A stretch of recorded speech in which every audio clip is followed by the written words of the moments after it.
Financial Secretary Paul Chan explains plans for the city's economic development in an interview with TVB News. Survey finds 30% of female employees experience sexual harassment at work. And Ukrainian President Volodymyr Zelensky gets a warm welcome in London after being humiliated in the U.S.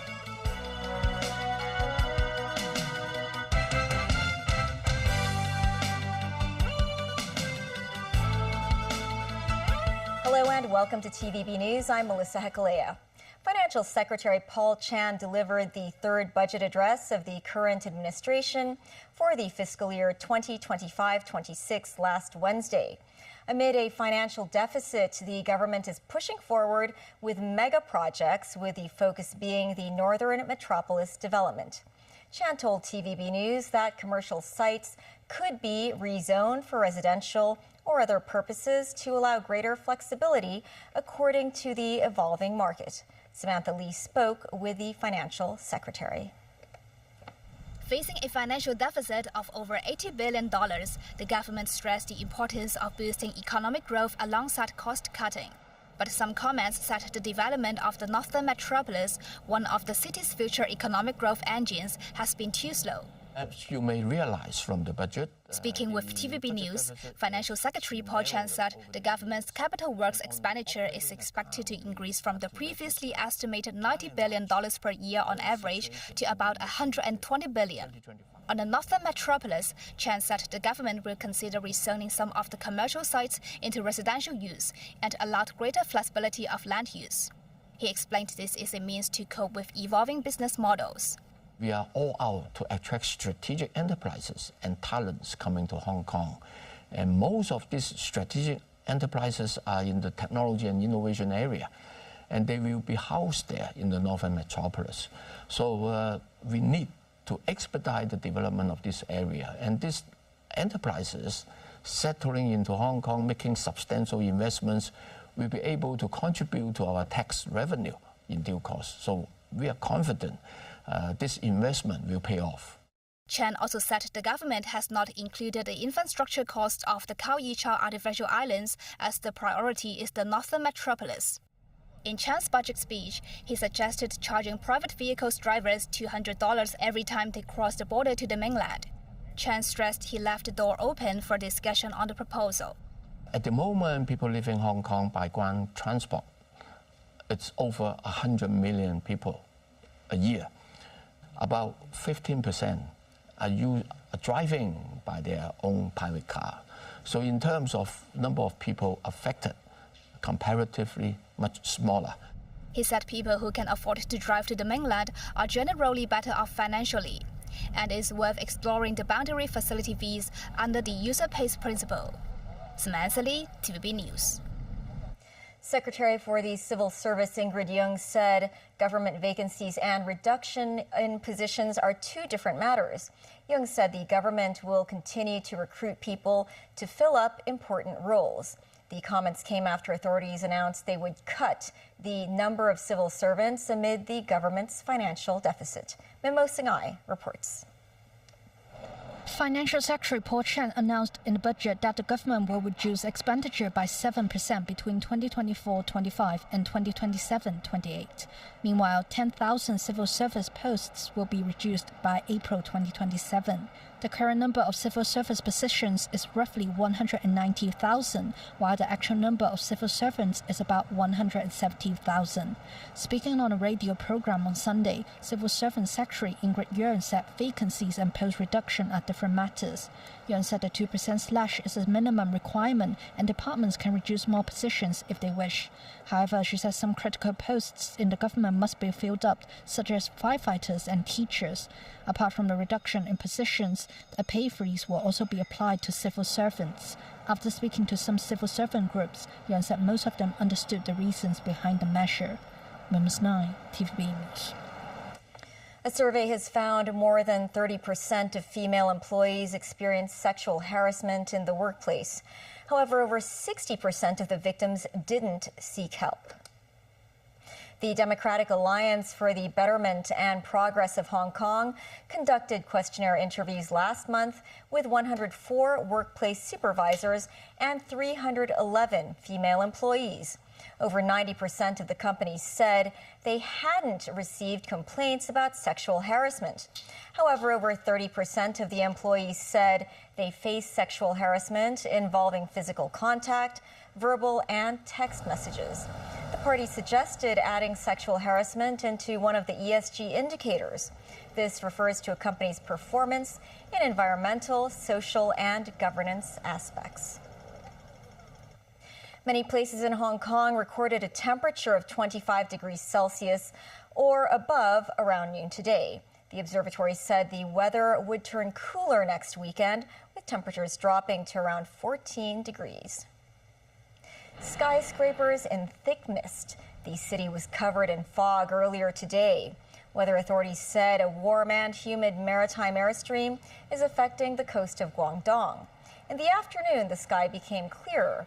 The observatory forecasts the minimum temperature on Monday morning will be about 21 degrees, with the highest being 26 degrees. Looking ahead, temperatures will fall over the next 2 days. The weather will remain humid. Ukrainian President Volodymyr Zelensky is in London, where the atmosphere is in complete contrast to the heat of the Oval Office at the White House in Washington, D.C. He arrived in the UK a day after his heated exchange with U.S. President Donald Trump and Vice President J.D. Vance over how to navigate the war with Russia. Nazvi Karim with more. You're right now not in a very good position. An Oval Office clash that shocked the world. One day later, Zelensky arrives in the United Kingdom to a very different and much friendlier mood. Pro-Ukraine protests in London. And an embrace from British Prime Minister Keir Starmer as he makes his way to number 10 Downing Street. Starmer then gave a warm welcome to the embattled Zelensky. Well, let me just say that you're very, very welcome here in Downing Street. As you heard from the cheers on the street outside, you have full backing across the United Kingdom. And we stand with you, with Ukraine, for as long as it may take. And I hope you've heard some of that cheering in the street. That is the people of the United Kingdom coming out to demonstrate how much they support you, how much they support Ukraine. A lasting peace for Ukraine based on sovereignty and security for Ukraine. So important for Ukraine, so important for Europe and so important for the United Kingdom. While in London, Zelensky will meet King Charles and other European leaders. With pleasure. Thank you very much, Keir. Mr. Prime Minister, happy to be here. And really, I saw a lot of people, and I want to thank you, people of the United Kingdom, such big support from the very beginning of this war. Thank you, your team.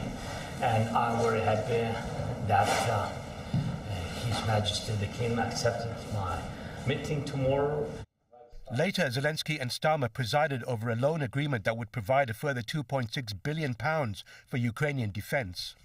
In the wake of his clash with Trump and US Vice President J.D. Vance, Zelensky has received overwhelming support from most European countries and people in Ukraine. Ukrainian troops on the front lines of the war also reacted to the Oval Office incident. This soldier said both sides need to compromise, adding that if Russian aggression is not stopped, they may start targeting other European countries. Another fighter said people should focus on their own business. His business is to fight the enemy, and it's the politician's job to travel and negotiate, adding that he stands by completely with Zelensky. Nazvi Karim, TVB News. In the U.S., demonstrators gathered outside a Tesla showroom in Boston to protest against President Donald Trump's administration and the company's founder, Elon Musk. Billionaire Musk was the focus for activists as they demonstrated against the Trump administration's push to cut costs in federal health, education, and other agencies. Musk has been tapped to spearhead cuts to the federal government. They want to stop Musk from tearing down the government and want things to get back to normal. Trump has defended the cuts as necessary to eliminate waste and fraud. He signed an executive order expanding Musk's influence. Musk, meanwhile, has defended the swift and extensive cuts he's pushing across the federal government while acknowledging there have been mistakes. Turkish President Recep Tayyip Erdogan warned his government was keeping its iron fist ready after the Kurdish PKK declared a ceasefire. This could prove a major step in bringing a 40-year insurgency to an end. Daniel Rao reports. The outlawed Kurdistan Workers' Party, or PKK, declared an immediate ceasefire on Saturday, heeding jailed leader Abdullah Öcalan's disarmament call. On Thursday, Öcalan called on the PKK to lay down its arms and dissolve, a move that Turkish President Recep Tayyip Erdogan's government and the opposition pro-Kurdish DEM party voiced support for. The group said it hoped Ankara would give Öcalan, held in near total isolation since 1999, more freedom so he can lead a disarmament process, adding the necessary political and democratic conditions must be established for it to succeed. The PKK said it was ready to convene to discuss the process, but the necessary security conditions should be established for him to personally direct and run it. Speaking at a fast-breaking event in Istanbul on the first day of the Muslim holy month of Ramadan, Turkish President Erdogan said his government will resume operations against the PKK if the disarmament process is stalled, and said the process would not hinder counter-terrorism. The PKK has waged an armed insurgency against Turkey since 1984, initially with the aim of establishing a Kurdish state in the southeast of the country. Over time, the objective evolved into a campaign for autonomy and rights for Kurds within Turkey. The conflict between militants and state forces, which has spread beyond Turkey's borders into Iraq and Syria, has killed tens of thousands of people. The PKK is considered to be a terrorist organization by Turkey, the United States and the European Union. The ceasefire could have wide-ranging implications for the Middle East. It has the potential to give Erdogan a domestic boost and an opportunity to bring peace and development to southeast Turkey, a region hit hard by the conflict with the PKK. Daniel, TVB News. Pope Francis was in stable condition and resting Sunday as he continued his recovery from double pneumonia. In its Sunday update, the Vatican said the night was quiet. The Pope is still resting. Doctors earlier reported that Francis was in stable condition with no mention of him being critically ill, and signaled once again continued improvement. Their upbeat assessment came a day after a respiratory crisis that resulted in him being put on non-invasive mechanical ventilation. The Vatican said the 88-year-old Pope had a good response in his gas exchange levels, even during the long periods he was off the ventilator mask and only using high-flow supplemental oxygen. Still ahead, Israel has stopped all aid and goods into Gaza, and thousands of jobs will be created for robots in China.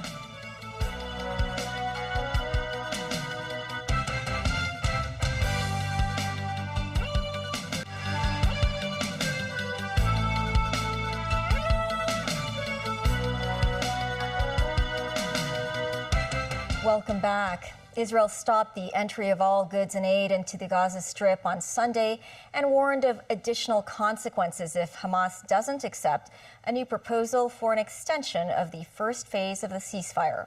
Hamas accused Israel of trying to derail the truce and said its decision to cut off aid was cheap extortion, a war crime, and a blatant attack on the ceasefire agreement.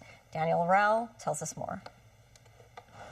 An Israeli official speaking on condition of anonymity did not elaborate on the decision to suspend aid, but said it was made in coordination with US President Donald Trump's administration. Hamas said Israel's aid suspension was another violation of the ceasefire, saying deliveries were supposed to continue as the sides negotiated over the second phase of the deal. The first phase of the ceasefire, which included a surge in humanitarian assistance, expired on Saturday. The two sides have yet to negotiate the second phase, in which Hamas was to release dozens of the remaining hostages in return for an Israeli pullout and a lasting ceasefire.